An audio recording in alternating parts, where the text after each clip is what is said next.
What's up, friends? I'm gonna show you guys how I slice, pack, and store brisket for meal prep. So let's get to it. Okay, so for our brisket slicing, the technique that I use is based on how Jirby cuts brisket. This is like becoming Jirby's second channel at this point because I use this technique so much. But that's how I like to trim brisket. It's easy, it's straightforward, and it makes it easier to split up the meat once I'm done. So I'm gonna go ahead and do that, and I'll kind of explain as I go. So first we start out with the flat.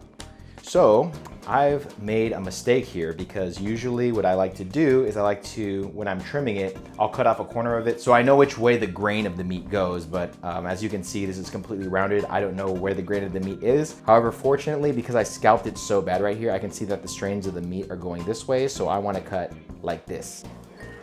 And I'm just going pencil thin here. So as thin as I can. And again, I'm no expert at this.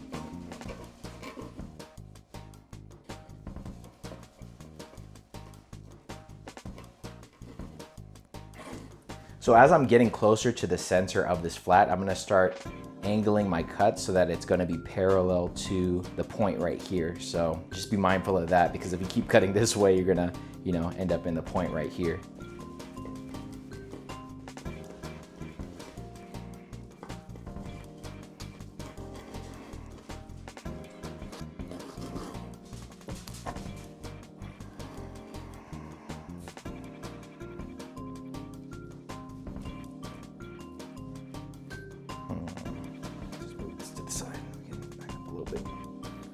Okay, so now we're at the point. So basically how I'm gonna do this is I'm gonna start on the side where the decal fat is and then move towards the Mohawk. So the first thing we're gonna do is cut off the burnt end. So there's our burnt end right here. So there's a little bit of the decal fat still right here. I could cut that off because that's not gonna be good eats, but I'm gonna lose some of this meat right here. So what I'm gonna do is I'm actually going to cut it off, but I'm just gonna eat the meat at the end later on for a snack. So just cut right there. Ta-da! There you go, your full meat burnt end. Look at that bark, that is like beautiful, man. Okay, so then from here, I'm just gonna be cutting slices until we get to the Mohawk, and I'll show you what we're gonna do after that. All right, you know what? Let me show you guys from this angle. I can get some stuff out of the way. Gosh, very unorganized as you can see.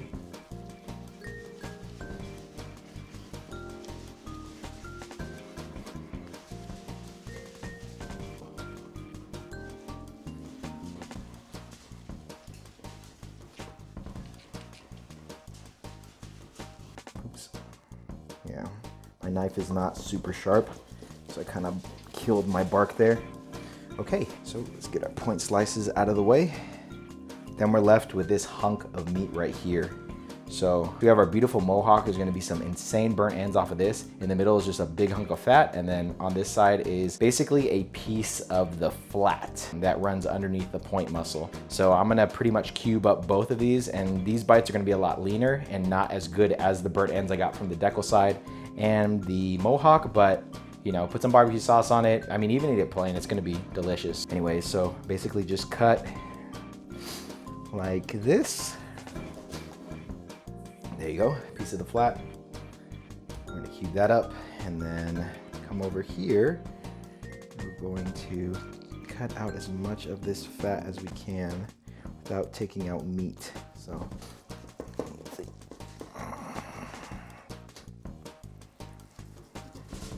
Okay. So then we're left with this beautiful Mohawk right here. So then finally, we're gonna cube up our burnt ends and the chopped beef flat.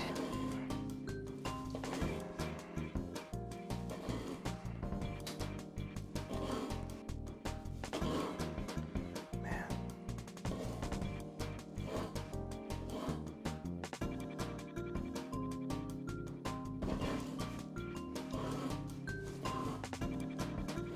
So because a brisket is two separate muscles, it's really important to know what types of muscles are the slices and cuts that you have because, you know, especially if you're counting calories. Like the point muscle has way more calories than the flat. So keep that in mind when you pack it. But I'm gonna show you guys just kind of how I do it. All I do is get some foil, and then I like to do 2 slices of flat, 1 slice of point,